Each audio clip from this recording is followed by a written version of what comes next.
He's gone. $3.8 million, and it's finally ours. My blood turned to ice water as I pressed myself against the hallway wall, my Aunt Ramona's voice slicing through the quiet of our family home. It was the third agonizing night since my grandfather, Arthur, had vanished into the snow-covered wilderness. While search teams battled blizzards, she was celebrating. "Hush, Ramona," my Uncle Mark hissed, his voice a shaky whisper. "The walls have ears." "So what?" she shot back, her tone dripping with contempt. The old man wandered off. "It's a tragic accident. Who's going to prove otherwise?" I heard the delicate clink of crystal glasses touching in a toast. A toast to my grandfather's death.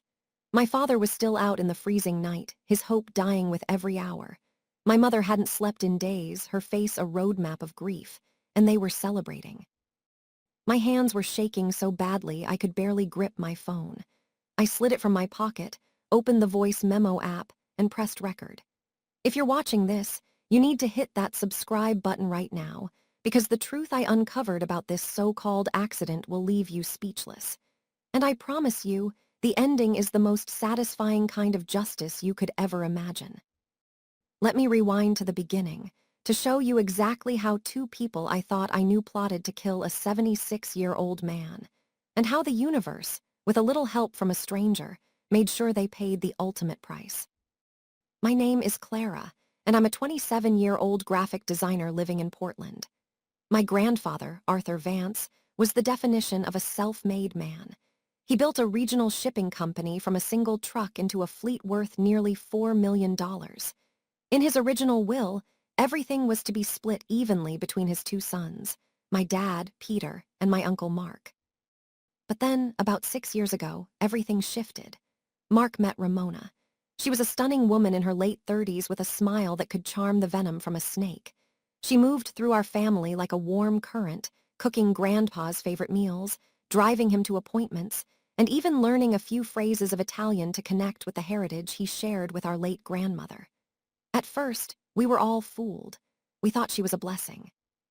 But I've always been observant, a professional people watcher. And last Thanksgiving, I saw the first crack in the facade. I was passing by Grandpa's study when I heard Ramona's voice, stripped of its usual honey. "You need to push him," she insisted, her voice low and sharp. "We deserve more than half. We're the ones here running his errands, managing his life." Mark's reply was a mumble of protest. "He's 71, Mark. We can't wait forever." "What has your brother ever done to earn half of this?" I stood frozen in the hallway, a cold dread settling in my stomach. It wasn't just the words, but the tone, calculating, merciless, as if my grandfather was a problem to be solved, not a person to be loved. From that moment, I watched her like a hawk. I noticed how she'd always find a reason to interrupt when my parents visited. A sudden doctor's appointment. An urgent call. It was a slow, deliberate process of isolation. But before I could even voice my concerns to my dad, the first major blizzard of the year hit, bringing with it a perfect storm of evil. In early December, Mark and Ramona invited Grandpa for a weekend at a rented cabin in the Cascade Mountains. They said they wanted to experience a true winter wonderland. My parents weren't invited. "It's just a tiny place, only 2 bedrooms, Ramona explained with a rehearsed smile. "Next time we'll all go." I watched them drive away that Friday morning in Mark's dark gray SUV.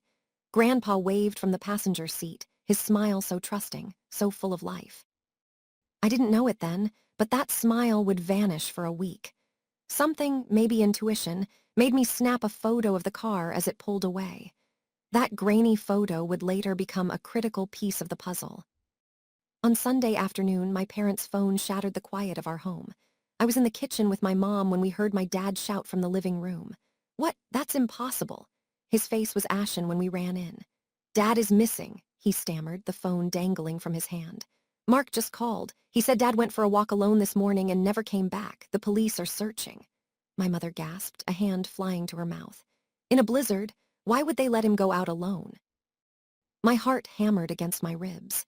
The vague fear I'd been carrying had just become a horrifying reality. Mark and Ramona showed up at our door within the hour. Mark's eyes were red-rimmed, his clothes damp with melted snow. Ramona looked exhausted, but her eyes were dry, completely unnaturally dry. "We've searched everywhere around the cabin," Mark said, his voice cracking. "Search and rescue is up there, but the storm..." They said his chances are not good. My mom collapsed into a chair, sobbing. My dad stood paralyzed, gripping the back of a chair until his knuckles went white. I stood behind them, staring at Ramona. She sat on the couch, arms crossed, her gaze distant and cold. And then, for the briefest second, I saw it. The faintest flicker of a smile at the corner of her mouth, a ghost of a smirk. It was there and then it was gone, but I saw it. For 3 days, our family existed in a state of suspended animation. My dad drove to the mountains every day to join the search parties, scouring the frozen woods. My mom stayed by the phone, calling hospitals and shelters. We printed hundreds of flyers, plastering them on every bulletin board from Leavenworth to Seattle. Every time the phone rang, our hearts stopped. But the news was always the same: nothing. Meanwhile, Mark and Ramona became frequent visitors. They brought casseroles and offered hollow words of comfort. But I noticed something else. They never offered to search. "Mark, why don't you go up there with Peter?" my mom asked on the third day. I can't," he stammered, wiping his eyes with the back of his hand. "The guilt, being there, it's too much." Ramona, sitting beside him, rubbed his shoulder and said quietly, "He's blaming himself so much. I think we all need to be realistic and start preparing for the worst." "Preparing?" my mom shot back, her voice sharp. "He's not dead." "Of course not," Ramona replied, her voice unnervingly calm. "Just being practical. Legally, if someone goes missing in a life-threatening situation after a certain number of years, the family can petition for a death declaration. We need to understand the process for the finances." The room went silent. My dad stood up, his face flushed with anger. "He's been gone for 3 days and you're talking about finances." Mark quickly jumped in. "She's just trying to help Peter." But I knew better. I looked into Ramona's eyes and saw it again, that cold, calculating patience. She was waiting for confirmation, waiting for the snow to bury the evidence. It was the third night. Mark and Ramona were staying over. My exhausted parents had gone to bed early. I was lying in my room, staring at the ceiling, my mind replaying every strange detail when I heard it. A muffled laugh from downstairs, followed by the clink of glasses. I crept out of my room and down the stairs, my heart in my throat. A sliver of light escaped from the living room. I inched closer and pressed my back against the wall. "He's gone. $3.8 million, and it's finally ours." Ramona's voice was clear and triumphant. "Hush, Ramona," Mark pleaded. "So what? It was an accident. The old man wandered off. Who's going to prove otherwise?" There it was again. The toast. My hands trembling violently, I pulled out my phone. I opened the voice memo app, hit the red button, and held it as close to the doorframe as I dared. I recorded every single word. "But what if they find him?" Mark's voice was trembling. "They won't," Ramona stated with chilling confidence. "A blizzard like that in the middle of nowhere. He's probably buried under 6 feet of snow by now. By the time the thaw comes, there'll be nothing left to find. Stop being a coward." "I'm just scared Peter will figure it out." "Peter, he's a good man, but he's not a fighter. He'll never suspect his own brother. And Clara, she's a smart girl, but she has no proof. We've been too careful. We left no trace." She giggled then, a light, airy sound that was more terrifying than any scream. "And once the money is ours, we can pay off everything, build our dream house, and finally live like we deserve. You've waited for this your whole life, Mark, to finally be better than your brother." I gritted my teeth so hard my jaw ached. Tears of rage streamed down my face. I had 3 full minutes of audio, clear as day, damning. But I couldn't confront them, not yet. I had to be smart. I crept back to my room, emailed the recording to myself, and uploaded it to a secure cloud drive. Then I texted my dad, "Dad, it's urgent. We need to go to the police first thing tomorrow. Don't tell Uncle Mark." The next morning, my dad and I met with Detective Miller at the local precinct. I played the recording for him. After it finished, the detective leaned back in his chair, his face grim. "This is powerful, Clara, but to build a solid case, I need more. Can you think of anything else? Anything at all, no matter how small?" My dad spoke up. He pulled a woolen scarf from a bag. "I found this in the trash at the cabin. It's a scarf my grandmother knitted for my father over 30 years ago. He treasured it. He'd never throw it away." I added, "And I have a photo of Mark's SUV leaving for the trip. It was taken at 6 a.m. on Friday. They told police they arrived at the cabin at 4 p.m. What were they doing for those 10 hours?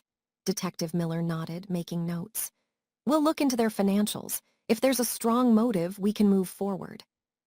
2 days later, the police called Mark and Ramona in for separate interviews. Afterward, Detective Miller called my dad. We've got multiple contradictions in their statements. Mark said your father left at 6 a.m., Ramona said 5:30. Mark said he was wearing a blue coat, Ramona said red. More importantly, when we asked about the scarf, Mark claimed he knew nothing about it. Ramona said your father had wanted to throw it away. They're lying, my dad said, his voice tight. They're definitely hiding something, and we found their company is over $600,000 in debt. Their house is facing foreclosure. The motive is undeniable. He paused. But without a body, a murder charge is a steep hill to climb. On day 5, my dad returned to the cabin with a private investigator. They found another crucial detail: footprints. 2 distinct sets of prints led from the cabin into the woods, but only one set returned. The investigator explained, "Your father didn't go for a walk alone. Someone went with him. That person came back. He didn't." My dad photographed the prints and sent them to the detective. Then a breakthrough. A neighbor of Mark's, a woman named Mrs. Evelyn Reed, contacted me through social media. She had information. We met at a quiet cafe. She told me, "Honey, your aunt said something to me a few weeks before they left. She said, I wish the old man would just hurry up and die so we could finally have a life."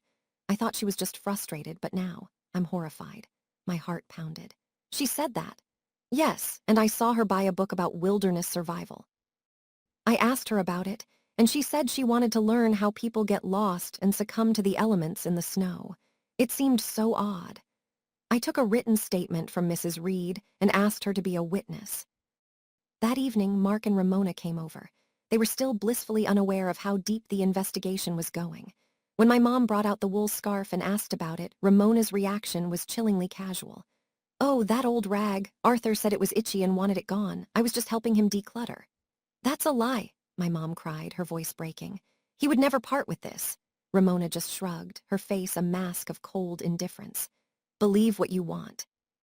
"I'm just telling you the truth." That was it, the final straw. I couldn't hold it in any longer. I pulled out my phone. "The truth," I said, my voice steady and cold. "Let me play you the truth." I pressed play. "He's gone. $3.8 million, and it's finally ours." Ramona's own voice, dripping with triumph, echoed through the room. The color drained from her face. Mark shot up from his chair, his eyes wide with terror. You recorded us." "I recorded everything," I said, "and it's already in the hands of the police." Ramona shrieked, "That's illegal. That's an invasion of privacy." I shook my head. "Washington state law allows one-party consent, and you were in my parents' living room." "There is no reasonable expectation of privacy when you're conspiring to commit murder." My dad stood up, pointing a trembling finger at Ramona. "You're going to pay for this." Mark just stood there, his face a mixture of terror and despair. Ramona glared at him, then stormed out, screaming for him to follow. But for a moment, he just stood there, looking lost. Day 7, 1 week after he vanished, a miracle happened. My parents and I were sitting in a daze, watching the news, when the doorbell rang. I opened the door and my legs nearly gave out.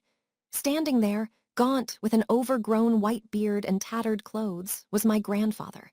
His eyes, though tired, were still bright. Next to him stood a rugged man in his 50s with a heavy coat and a large backpack. "Clara, sweetheart," Grandpa said, his voice raspy. "I'm home," I screamed. My parents came running. My mom collapsed into his arms, sobbing uncontrollably. My dad hugged him so tight I thought he might break. "Dad, you're alive, you're alive," he kept repeating, his voice choked with tears. Inside, as Grandpa warmed his hands around a mug of tea, the stranger introduced himself as Frank Gallagher, a retired Forest Service ranger. Grandpa began to tell his story.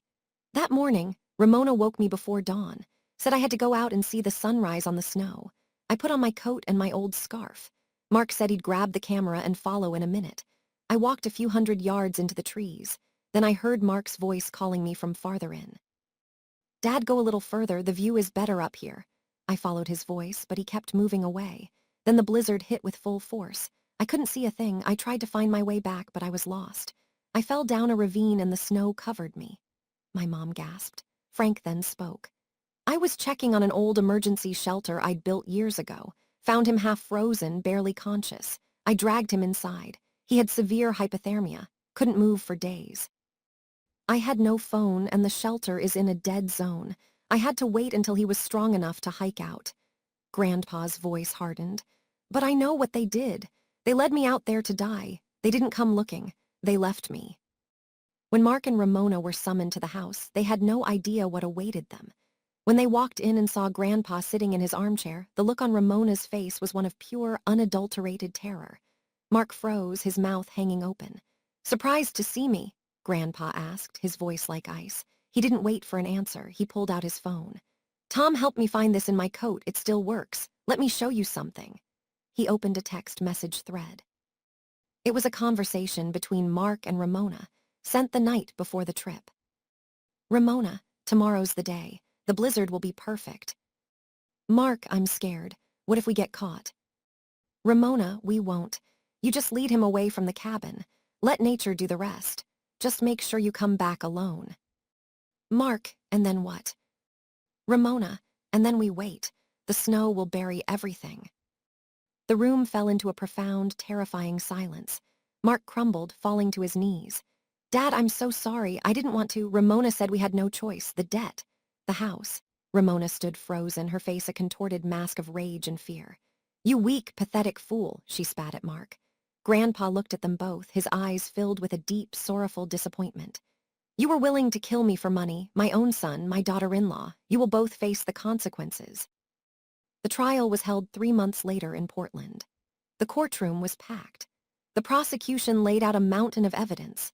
The text messages, my audio recording, Frank Gallagher's testimony about finding Grandpa and the severity of his condition, the contradictory police statements, the wool scarf as evidence of a cover-up, Mrs. Reed's testimony about Ramona's premeditated comments, and the damning financial records showing their crippling debt.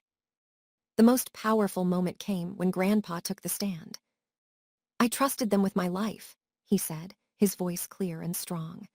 "I loved my son, and I welcomed Ramona into our family as my own daughter. They used that love as a weapon. They tried to erase me from this world for a few dollars. I am 76 years old. I don't have many years left, but I will spend every single one of them making sure that what happened to me doesn't happen to another vulnerable person. They don't deserve my anger. They deserve my pity. But the law demands justice." He looked directly at Mark. "You were my boy, and you broke my heart in a way that will never fully heal." Mark sobbed uncontrollably at the defense table. The jury deliberated for just 4 hours. The verdict was read. Ramona Vance was found guilty of first-degree attempted murder and elder abuse. She was sentenced to 14 years in state prison, with no possibility of early parole. Mark Vance was found guilty of complicity to attempted murder and elder abuse.